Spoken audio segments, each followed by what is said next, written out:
got the wheelbarrow fixed.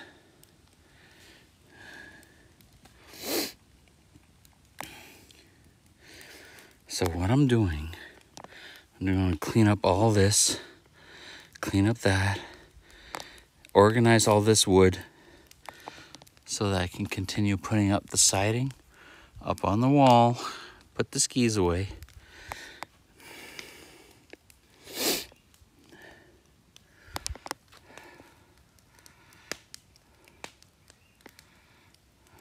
It's quiet. It's so quiet here.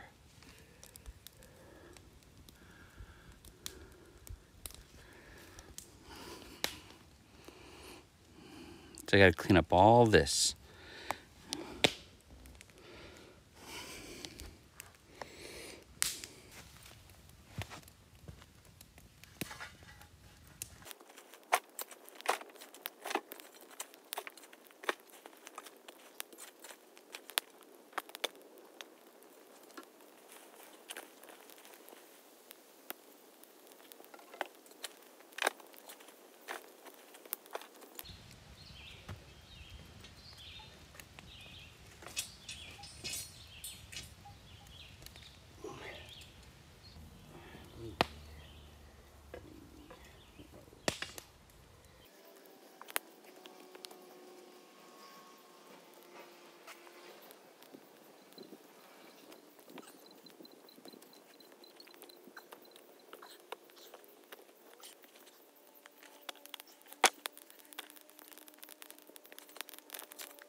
I was thinking about um like colonialism. All right. So when Europeans came to North America, here in North America, they didn't recognize that there was a civilization here because it didn't look like the type of civilization that they're familiar with. Agriculture wasn't the same agriculture that they were familiar with. There are these potatoes that were cultivated. Now they're called wild potatoes. However, they're not wild. Like corn doesn't grow wild. It actually had to be cultivated. A painstaking process of trial and error of well, agriculture, you know? The same thing with these wild potatoes. I think they're called hopness or the ground nut. They still like people will come across these ground nuts and they will think that they're wild, but they're not. The thing is, they've been cultivated by indigenous people, and they still survive in these places because they just keep growing. They don't. You don't need to clear cut a bunch of land and destroy the environment to have a monospecies crop. These potatoes can exist with biodiversity, and the European mind couldn't comprehend that because now this is the kind of thing that I came to the conclusion. It seems, I could be wrong about this, but it seems that Europeans want the land to produce for them, where indigenous people, and that's like dominion, having dominion over the land, like a lord would have dominion over the peasants working in the fields. They would want that civilization to work for them in service of the lords and the kings and everything else. And everything is a hierarchy. You're in service of God, and then in turn, your peasants are in service of you, and in turn, the land is in service of you. But like an indigenous world view doesn't exist that way. It it thinks in terms of a circle where you're one with nature. You're kin to the plants and the water, and everything has a soul, and you aren't more valuable than every other living species. Does that make sense? That I see that the two differences. Now, because I was in my house, normally when you build okay, like on First Nation communities today, they're developed like a non-native society. But because through years and years of I see a squirrel. Squirrel! Oh, he's going under my house. Ah. Shit. Hey, Gary, you're supposed to live in harmony with nature. Yeah, but I don't want him living under the house. He just went right under there. Anyways, what was I talking about? I'm like a dog. Squirrel! Chipmunk! Where was I? What was I talking about? Non-native First Nation communities. Okay, we have an imposed system by Canada. It's imposed upon us um, because we're made to feel inferior. Because Canada comes from a European model where there are hierarchies and there has to be somebody at the top of that hierarchy. So everyone else has to be made to feel inferior.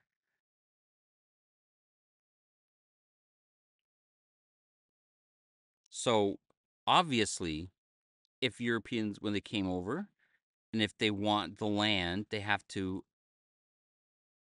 impose their worldview on the indigenous people that live here.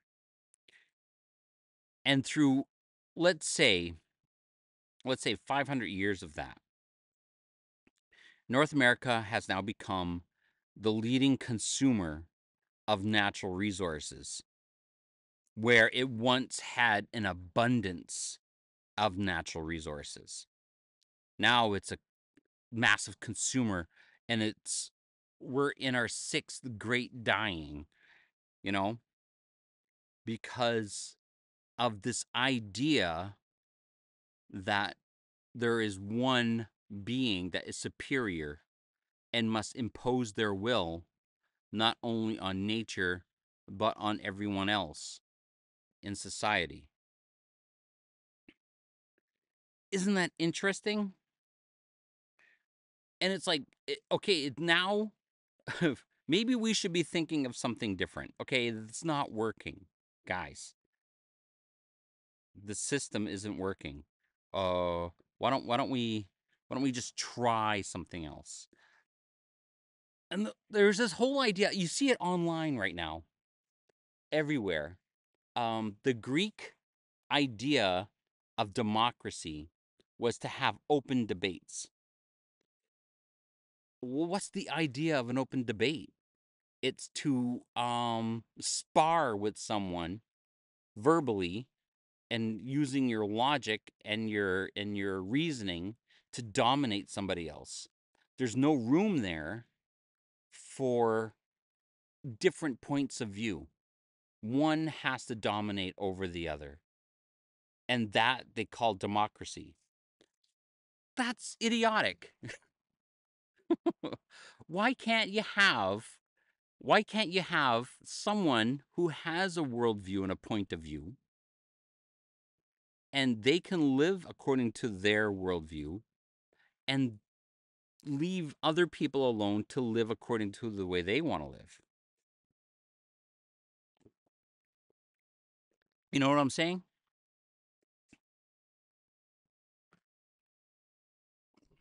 There doesn't have to be a right or wrong. We can all live in the circle.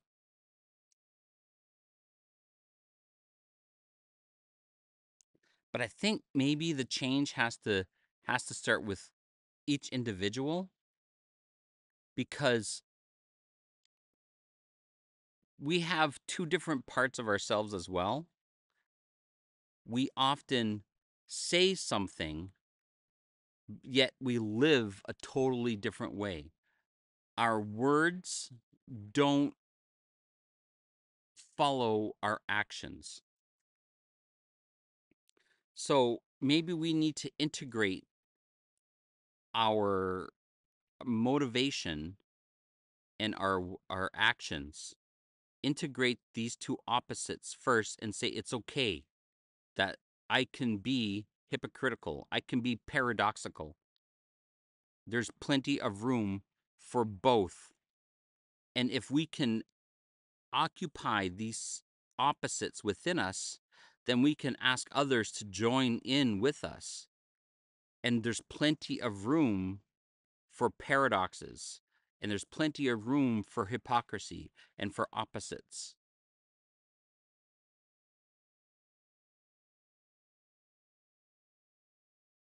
You know what I'm saying?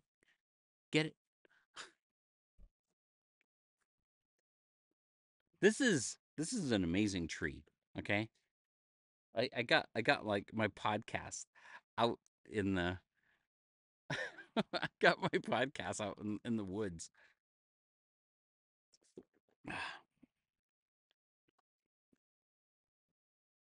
I fucking love that. It is a beautiful, beautiful day.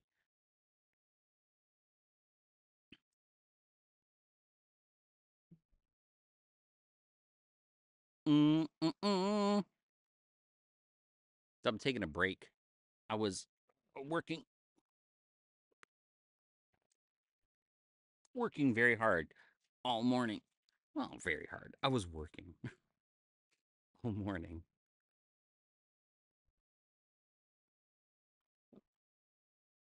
Excuse me. I made a silent burp.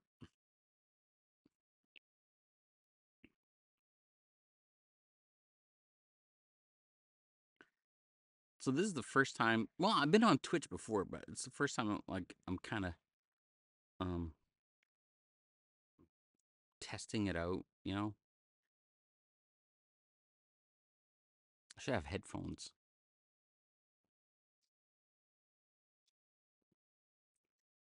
And the ground's not level here. Ah, this is. I think this is a yellow birch.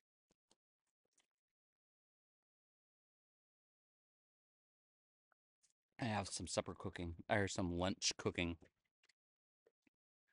I'm cooking some wild rice, wild mushrooms. I threw in chicken noodle soup. It's on a pot right now.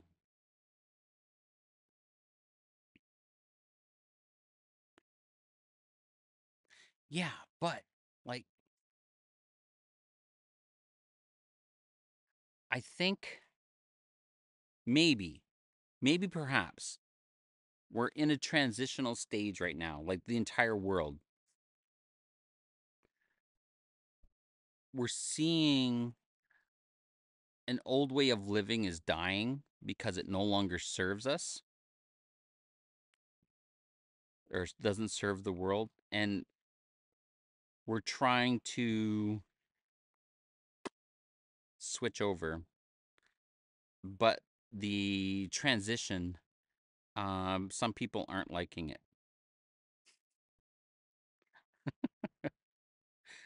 They feel kind of threatened by it.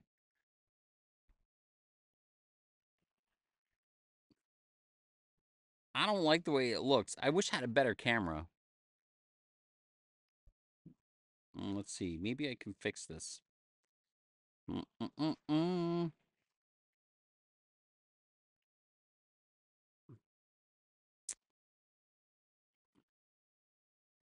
Color correction.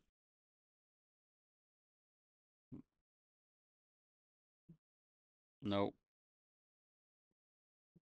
Brightness. Nope. Tone down the brightness. Like, oh my God. Bring up some more color. Maybe not too much color. Like, calm down a bit. I kind of like the green.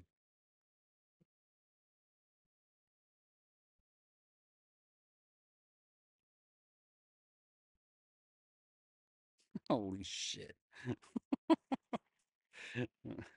That's like that's some color correction there.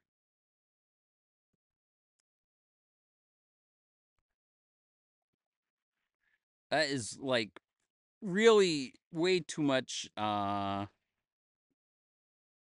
It's too much. It's a too much. Is that gamma? No. Contrast, perhaps? No. Saturation, tone that down. Hue shift.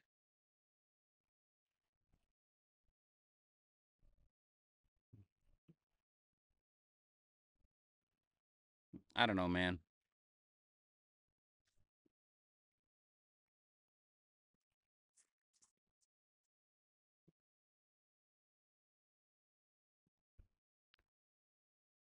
It's good enough. It's better than it was. I really, really, really didn't like the color. It was way too bright.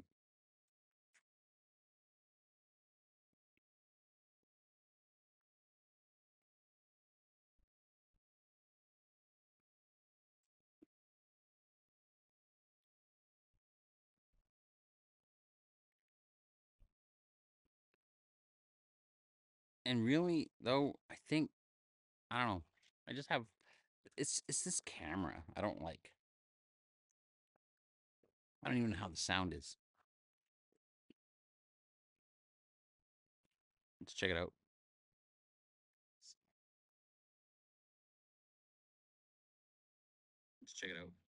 Hey, that's pretty good sound. Let's check it out. Hey, that's pretty good sound.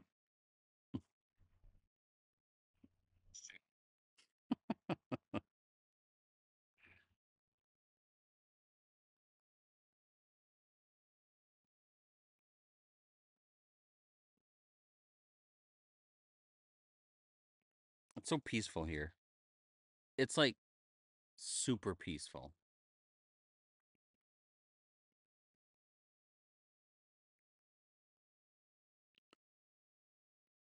So I have a six. I have a goal of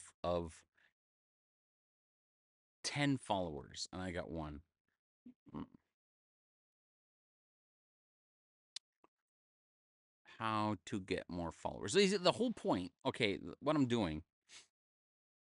This is a portion of my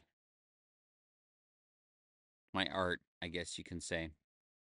What I do, I like to paint in egg tempera, and I look for like rocks, and I grind it down to make like a wild pigment, I guess you can say, and I char moose bone, and so I want to mix um technology in with uh primitive art. You can call it primitive, I suppose.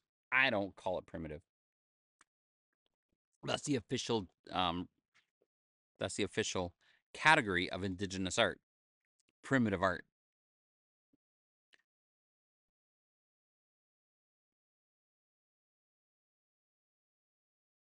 So, hey, well, oh God, this whole thing, this whole setup here is that kind of idea, right? You can see the computer and you can see the mic.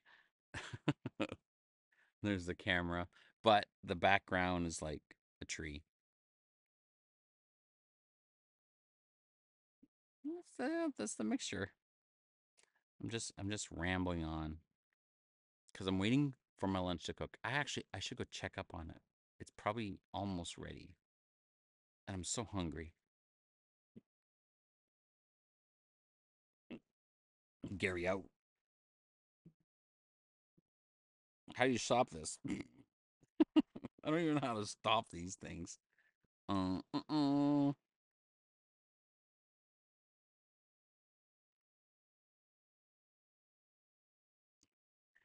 Oh wait, I know how. It's through OBS.